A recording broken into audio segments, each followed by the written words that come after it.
and we are now going to get you a little bit of a preview of the series between the Padres and the Giants, one of a couple of series here in the next 13 days.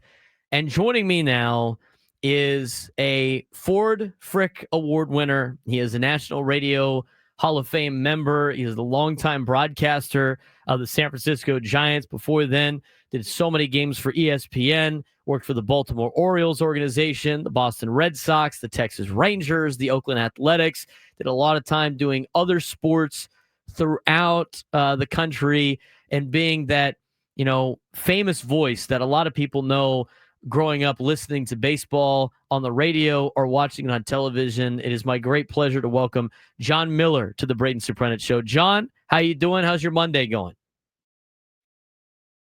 Man, that was exhausting. Just hearing all that, I need a vacation.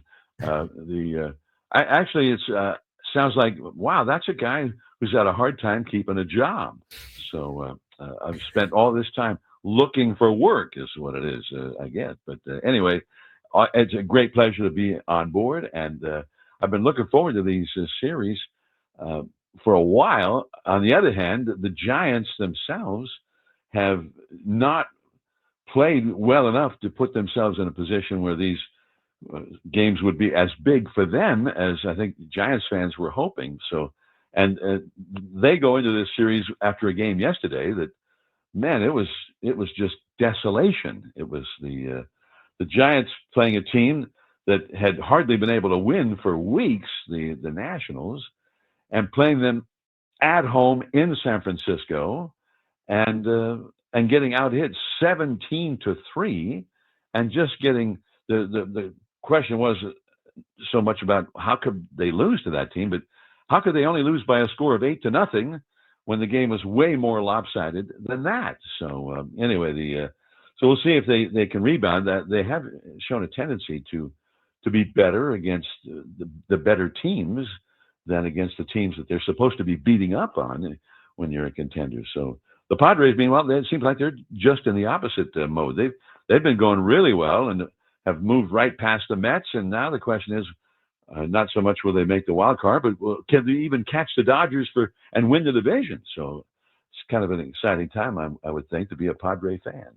It's a really exciting time to be a Padres fan right now. As a kid born and raised in San Diego, now talking about the Padres on air, it's a pretty cool thing to be talking Padres baseball right now. You from Northern California, growing up listening to Giants games, now being able to do it for so long with the Giants, and we'll talk about the Giants in a second. But we've had so many great broadcasters on our show. We love putting them on. I do play-by-play at the University of San Diego, so I like to pick your guys' brain a little bit before we talk about your teams that you broadcast for. At what point in your life did you want to be a broadcaster? And as you look back at, and I know I mentioned all those jobs that you've had, what are some of the great memories of being a play-by-play broadcaster?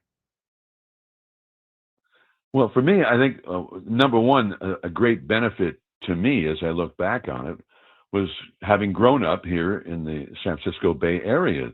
Not only did we have the Giants, and then we had the Warriors and the 49ers, and then a little bit later the Raiders, and then hockey, you name it, and plus big-time college sports, Cal and Stanford, most notably.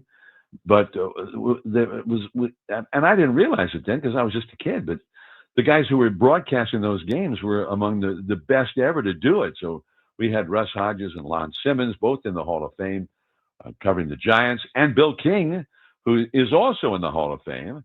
And he hardly ever got to do any games for the Giants. He was the third guy. He was mainly the producer of those broadcasts. So they had a great broadcaster who was the fill-in. Lon Simmons would go away to do the 49ers games, which he was also great at. And Bill King later on became the voice of both the Warriors and the Raiders, because he realized, well, this job to do the Giants game, it's not going to open up anytime soon. Those guys are pretty firmly entrenched, and they're not going anywhere. So that's where he ended up going to the NBA and then the NFL. So, but I realized now that when I listened to those guys as a kid, as a fan, just wanting to know what was going on with my favorite teams, that they were also teaching me the way it was done. And in those days, because I'm of a certain age, the games out here on the West Coast primarily were baseball on the radio. They hardly televised any games. The Dodgers, same thing in L.A.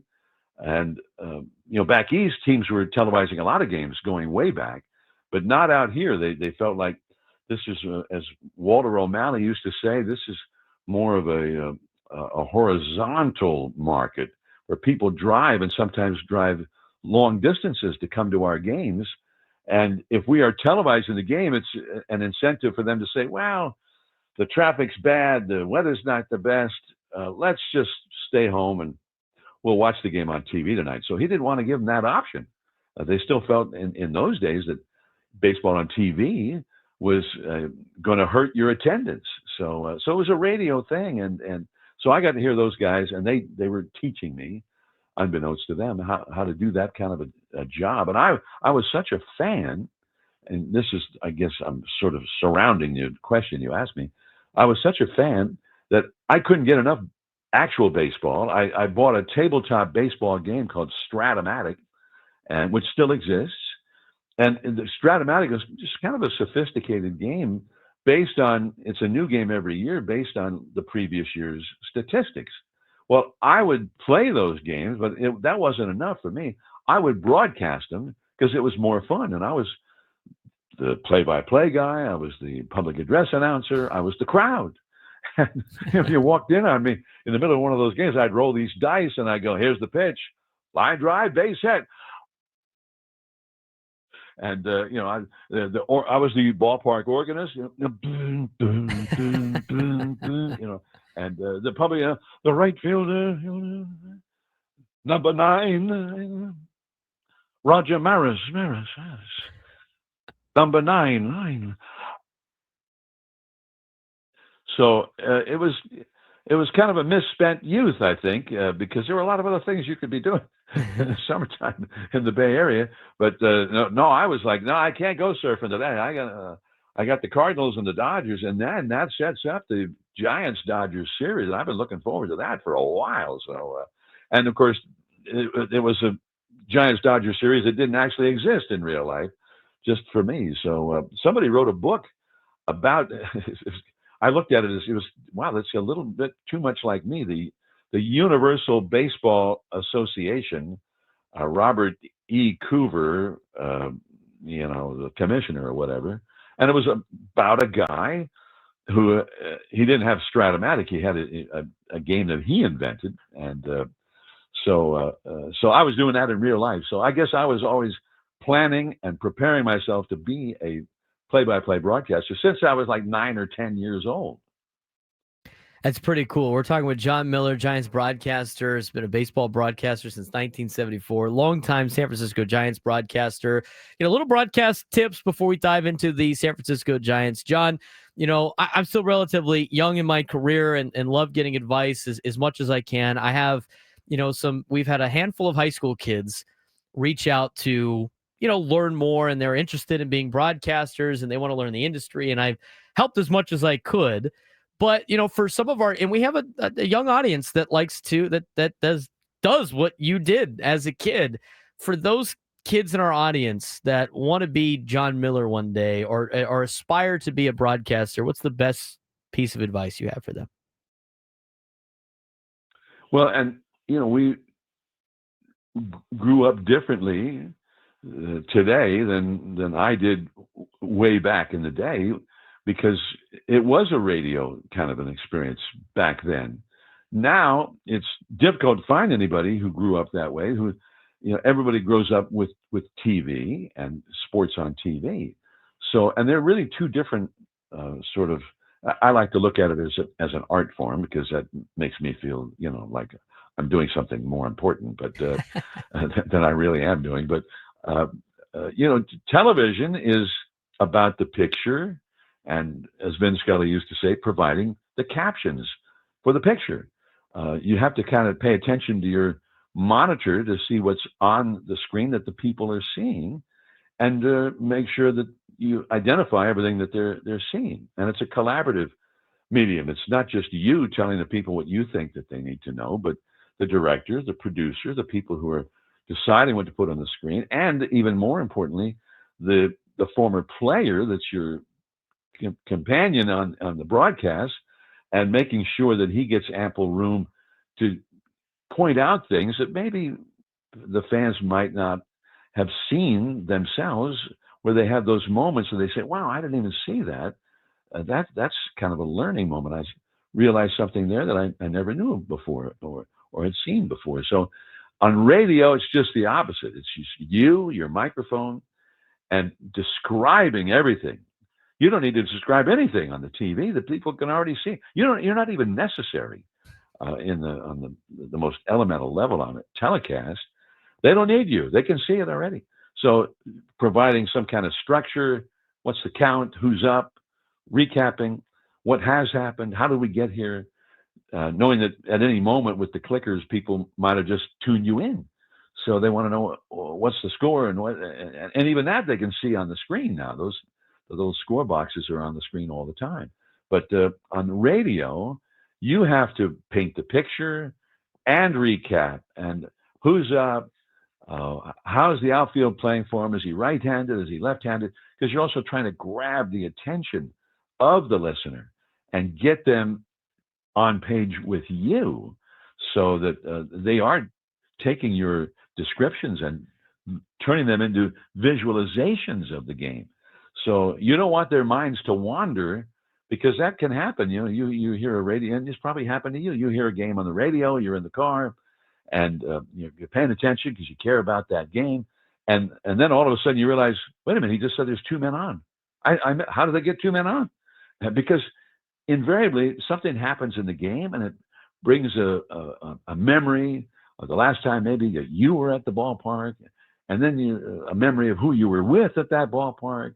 And then you're like, oh, I need to call that person, or I need to try to get a better seat the next time. We were in the upper deck down the right field. I want to get down a little closer to the action next time. And maybe that's just me. Maybe I have a little ADHD or something, and that's the way my mind tends to roll. But whatever it is, I want to grab that listener and keep their mind from wandering, and point out all kinds of little things, like when like one of your top hitters, say Manny Machado or Fernando Tatis Jr. comes up. I mean, everybody knows they're right-handed batter, but I want to point that out again and maybe describe their stats, because I'm trying to grab the people and get them to start seeing that in their mind. Oh yeah, Tatis, yeah, I like the way he just looks like he's going to do some damage, the way he stands in there, and so on and so forth. So that's the whole thing that's so different, and I think it's more satisfying if you're doing the game on the radio for that reason. It's just you and your listener, and trying to give them the info you think that they need to enjoy this game. So Ernie Harwell used to talk about it, the great all-time great broadcaster, one of the best ever.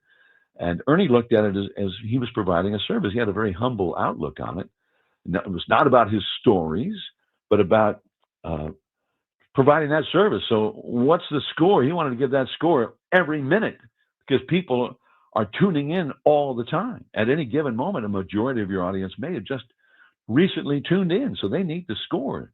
Once they know the score, now they're with you. Maybe you can have a little anecdote with a laugh at the end of it, and they'll laugh with you. But if they don't know the score, they're not going to laugh with you. It's like, don't tell me that story. Tell me the score, for God's sakes. And so they're just angry with you. So Ernie looked at it that way, but he used to describe it as the radio broadcast is the novel, the book, and the television broadcast is the movie version of the book. So two different things, and the listener is very much involved with you, just the way you're involved with the novel, where you see what the guy's describing. You see the heroes, and it's always unique to you the way you see them. And so anyway, so that's the fun of it. And at the same time, I'm just kind of grateful, because life is changing very fast in our technological world, and who knows how the whole radio thing is going to evolve as we go down the road in the years to come. Absolutely, John. I appreciate all of that insight. It's really, really good stuff. Giants broadcaster Jon Miller joining us on the Braden Surprenant Show. Let's talk about the Padres and Giants. They're going to see each other twice in the next 13 days. Padres got at the Dodgers in between both Giants series. San Francisco comes in 59-59, kind of traded away players at the deadline, kind of picked away from their bullpen a little bit, but still hanging around. What is the state of the Giants that the Padres should expect these next 3 days? I think the Giants are capable. I mean, it's still a good lineup. It's capable of doing big things, but it has not been able to achieve anything consistently. And they have a lot of guys who have not done well, especially getting that big hit. They get runners on base to set things up, and then that big hit to actually cash in those runners, that has been very elusive for the Giants. And they have gone long periods of time where they just have not been able to get those big hits. And lately, it's become sort of this is a word I learned a few years ago. It's become a pandemic of frustration and futility in those big moments. So anyway, I think that's been their problem, and because they're a team that doesn't hit that many home runs, they hit the long ball. They have guys who can hit the long ball, and they've added Rafi Devers. They did sell some guys for prospects, and I think they got a nice little haul in prospects for guys who can help them in the future at the deadline. But the big deal that they made was before that, well before the deadline, where they acquired Devers from the Red Sox. Now, Devers is also, he got hurt and didn't know what was going on. He thought he had a groin muscle injury, and so did the Giants. He just was not running well at all. And we were like, wait, what happened? But it turned out it wasn't even a groin muscle injury. It was a lower back injury, more of a disc kind of a thing, compressed disc or whatever it was, that kind of also affected the groin area. So the All-Star break was very helpful for him to get some rest, because he kept playing through all that. And he's also been learning how to play first base and has made some great strides in that regard. And I know Dusty Baker is still with the Giants, the great manager who's going to be in the Hall of Fame, I think, sooner rather than later. Dusty told me that he thought, well, he's got a chance to be a great first baseman, because he's a third baseman. He can do a lot of things that guys who you usually earmark for first base can't do, which usually is they play there because they're not good at throwing. Well, he's got a great arm, and he's made some really nice plays because of that from first base. Still trying to get the footwork down and where he's supposed to be on bunts and relay plays and all that kind of stuff. So it's all still real new to him. But I think that they feel, and he feels, that he hits better when he's also playing in the field. That this idea of sitting around between at bats when you're DHing, it just kind of puts it all on that next at bat, and you're thinking about that next at bat, and you're not helping the team in any way if you don't actually get a hit or hit a home run or whatever. Whereas playing the field, you still can help the team win a game with something that you do in the field. So I think that they like to see him be able to do that and do it a lot more often. Also, their best prospect, who's a big-time power prospect named Bryce Eldridge. He's only 20 years old, and he's in AAA already. He's kind of earmarked as a first baseman too. So, but otherwise DH. He's a guy who never played a position in high school because he was a two-way player. He was a pitcher, so he pitched, and when he didn't pitch, he DH'd. So it's like the curse of the DH in the lower levels of baseball, where guys are just learning how to play. So he never played a position all that time. And they drafted him when he was 18, so he's trying to learn that aspect of the game as a professional. So, which is a little different, and very, very rare. But it was because, and they signed him as a two-way guy, and decided, hey, the best thing for him in the future is for him to learn first base and not just be a DH. So he's still in that process right now. Jon, it was a pleasure talking to you. We're pushed for time getting up to the break. I enjoyed the entire conversation. And hopefully, if you are down here in the next week or so, I'd like to introduce myself to you at the ballpark. We really appreciate the time today. Yeah, come by, say hello. And this is something I think is not good for the game, by the way. I'm just going to go on my soapbox for a moment before you get rid of me here. But the Giants played the Padres 13 times the whole season. And now they're going to play more than half of those games in the next 10 days. That's not the best way to do it. So anyway, at the same time, it's also compressed, and it's all about who your team is right then versus who you were early in the year, who you were in the middle of the year, who you are at the end of the year, and all that kind of stuff. So so this is it, and this is the chance and maybe the last gasp for the Giants to get back into that wild card division race. And they're going to have to do it by and large and do some damage against the Padres. We'll see if they're capable. Should be a fun series, Jon. We appreciate the time. All the best. Jon Miller, San Francisco Giants broadcaster, joining us on the Braden Surprenant Show.